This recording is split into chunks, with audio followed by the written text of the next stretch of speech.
프란치스코 교황의 몽골 3호 방문 일정이 시작됐습니다. 교황의 몽골 방문은 사상 처음으로 프란치스코 교황은 내일부터 본격적인 일정을 소화합니다. 매년 9월은 순교자 성월입니다. 명동대성당, 가회동 성당 등 서울대교구 각 성당과 성지에서 순교자 성월을 여는 미사가 봉헌되며 9월의 시작을 알렸습니다.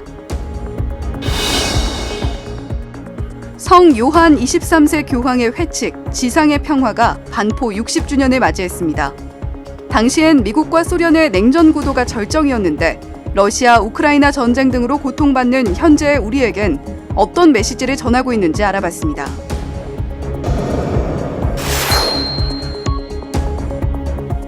시청자 여러분 안녕하십니까? 9월 1일 금요일 CPBC 뉴스입니다.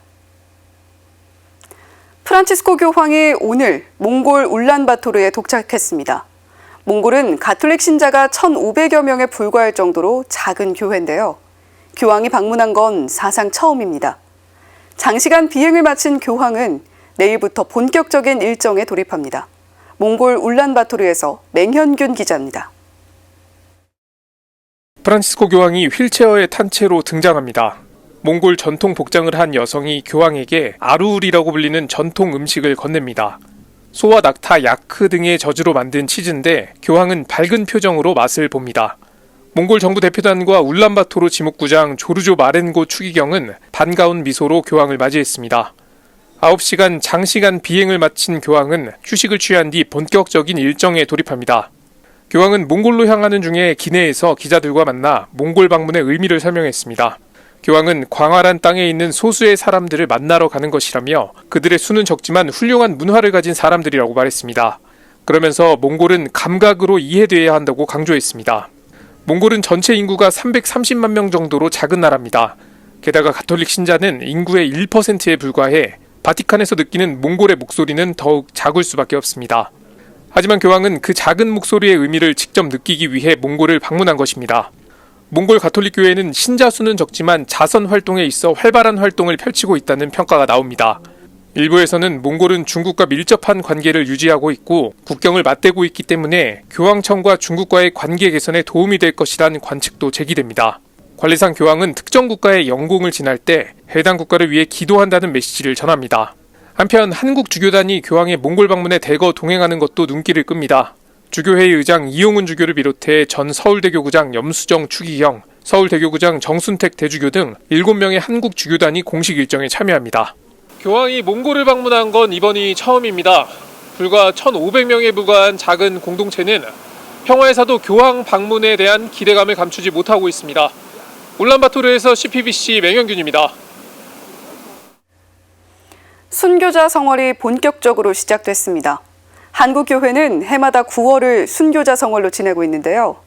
서울대교구는 명동 대성당을 비롯해 가회동 성당, 중림동 약현성당 등 교구 각 성지 성당에서 순교자 성월을 여는 미사를 봉헌했습니다.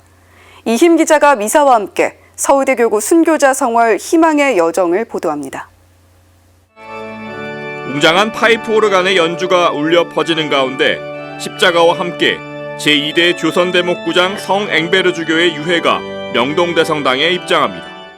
서울대교구 순교자 현양위원회가 마련한 순교자 성월을 여는 미사 시작입니다. 서울대교구 순교자 현양위원장 손희송 주교가 주례한 명동대성당 미사에는 1,200여 명의 신자가 참여했습니다. 신앙 선조들이 죽음으로 밝힌 신앙의 등불이 우리에게 이어져 교회와 사회를 밝히고 후손들에게 전해줄 수 있는 성숙한 신앙인이 되길 희망하는 시간이었습니다.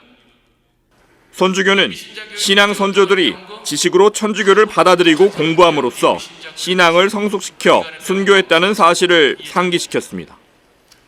그러면서 우리도 신앙 선조를 본받아 신앙 공부에 노력할 것을 당부했습니다. 우리 신앙 선조들 정말로 제한된 책 몇 권 갖고 교리서, 기도서 갖고 정말 열심히 공부했어요. 그래서 그들의 신앙이 깊어졌고 그래서 기쁘게 살았고 박해검은 기쁘게 또 순교할 수 있었다는 것이죠. 저는 9월 순교자 성월에 여러분 이것저것 하시는 것도 많지만 좀 순교자들의 행적에 대한 그런 책이라든가 신앙서적 같은 거 좀 읽으시면 좋을 것 같아요. 읽고 마음에 새기시면 좋겠습니다. 제가 쓴 책을 읽으시면 더 좋고. 한편 서울대교구 순교자 현양위원회는 2019년부터 햇수로 5년째 희망을 향한 순례의 여정 9월의 동행 행사를 개최하고 있습니다. 순례길 걷고 기부하기는 지난달 15일부터 성지 및 순례지 11곳과 순교자 현양위원회 홈페이지를 통해 구매할 수 있는 순례자 여권 세트를 구입한 뒤 천주교 서울 순례길 24곳의 스탬프를 찍는 방식입니다. 순례자 여권 세트는 오프라인 8,000원, 온라인 10,000원 이상 기부하면 받을 수 있습니다. 만 16세부터 38세까지 청소년과 청년이라면 청소년 청년 순례길로 이벤트에 참여가 가능합니다. 구글 플레이나 애플 앱스토어에서 서울 순례길을 검색한 뒤 어플리케이션을 이용해 순례길 스탬프를 모을 수 있습니다. 순례길을 완주한 청소년과 청년 순례자 가운데 선착순 200명에게는 작은 선물도 주어집니다. 지난 4년간 순례자 여권 세트로 모인 성금은 8천만 원이 넘습니다.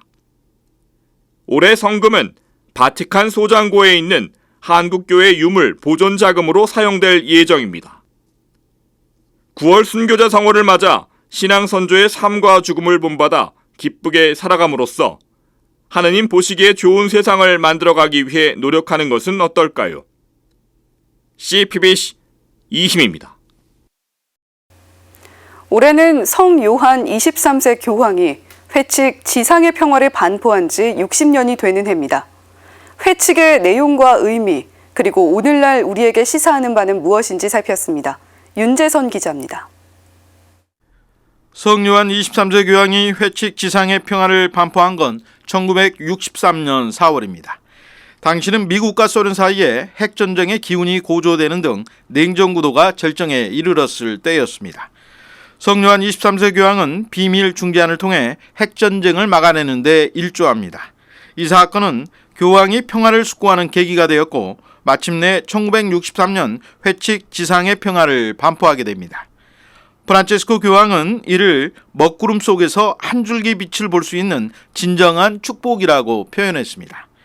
지상의 평화 반포 60주년이었던 지난 4월 수요 일반 아련에서 성요한 23세 교황을 언급하면서입니다. 먹구름은 핵위협으로 세계가 불안에 빠진 상황을, 한 줄기 빛은 바로 회칙 지상의 평화를 가리킵니다. 성요한 23세 교황은 지상의 평화를 반포한 해인 1963년 교황으로서는 처음으로 타임지 올해의 인물에 선정되기도 했습니다. 지상의 평화는 평화를 주제로 한 최초의 교회의 공식 문헌이면서 회칙의 청중을 신자를 넘어 선의를 지닌 모든 이로 확장한 최초의 회칙으로 평가받습니다. 성요한 23세 교황은 회칙 지상의 평화에서 세상의 완전한 질서를 거스르는 개인들과 국가들 간의 불목 속에서 고통받는 건 인간이었다고 상기시킵니다. 또한 공동선은 인간의 권리와 의무를 보장함으로써 드러난다고 천명하며 지구의 모든 나라가 공동선을 추구할 것을 주창했습니다. 성요한 23세 교황이 문을 연 제2차 바티칸 공회에선 평화가 단순히 전쟁이 없는 상태가 아니라 인간에 대한 올바른 이해를 바탕으로 정의와 사랑에 기초한 질서를 요구한다고 천명했습니다. 특히 평화는 정의의 열매라는 성경 말씀대로 정의가 실현되어야 불화와 폭력 등이 현실에서 이어지지 않음을 강조하기도 했습니다.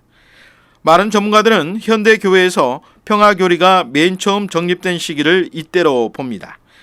회칙이 반포된 지 60년, 성요한 23세의 가르침은 마음의 무장을 해제하지 못한 채 조각난 전쟁을 치르는 오늘날에도 여전히 유효합니다.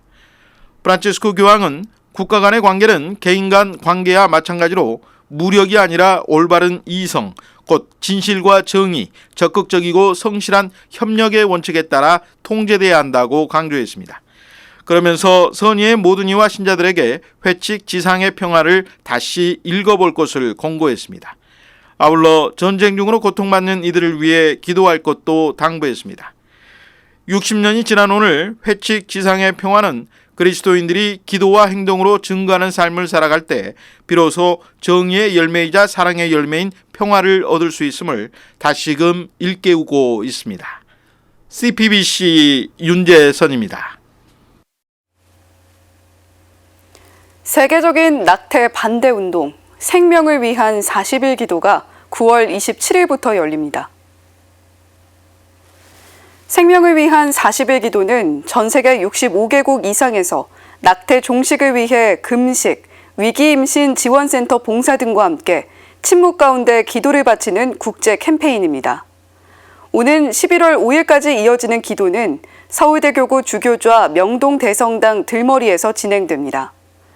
참가를 원하는 사람은 생명을 위한 40일 기도 한국본부 홈페이지에서 원하는 시간을 선택한 후 신청하면 됩니다.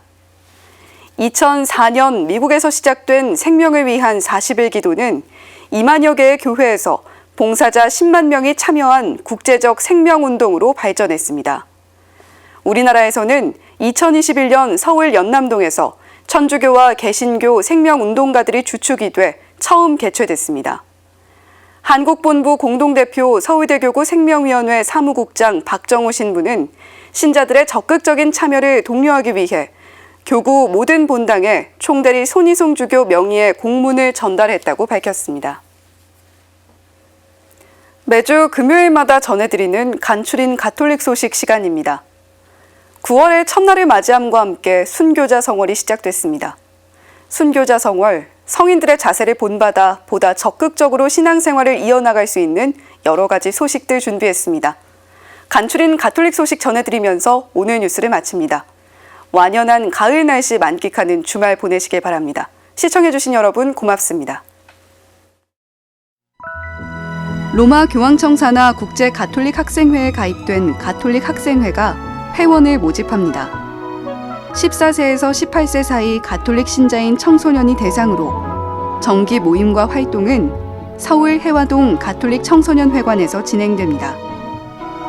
자세한 내용은 전화 02-742-4151번 서울대교구 청소년국 학교 사목부로 문의하거나 홈페이지를 참고하면 됩니다.